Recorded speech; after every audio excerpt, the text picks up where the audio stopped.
আসসালামু আলাইকুম সবাইকে। আজকে আপনাদেরকে দেখাবো কাবা শরীফের কাছেই বাংলাদেশের রেস্টুরেন্টগুলো কোথায় আছে ভরা।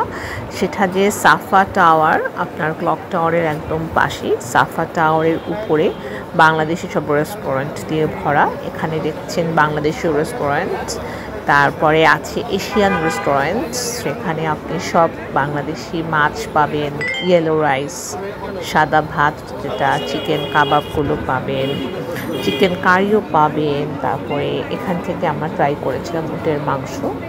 বেশ ফ্রেশ খাবারগুলো ওরা সাথে সাথে রান্না করে দিয়ে দিচ্ছে এবং প্রাইসগুলো বেশ কম, রিজনেবল আছে। অন্যান্য শপের থেকে এখানকার প্রাইসগুলো কম।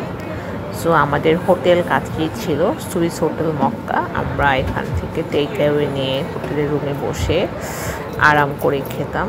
সব দেখতে পাচ্ছেন বাংলাদেশি রেস্টুরেন্টের খাবার। এখানকার মেনিউগুলো দেখতে পাচ্ছেন। এই বাংলাদেশি রেস্টুরেন্টের সব ইয়াম্মি ইয়াম্মি খাবারগুলো মেনিউ।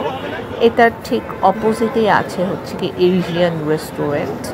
এখানে আপনি দেখবেন অনেকে এরহামের কাপড় পরে খাচ্ছে, হয়তো ওমরা করে খাচ্ছে সবাই।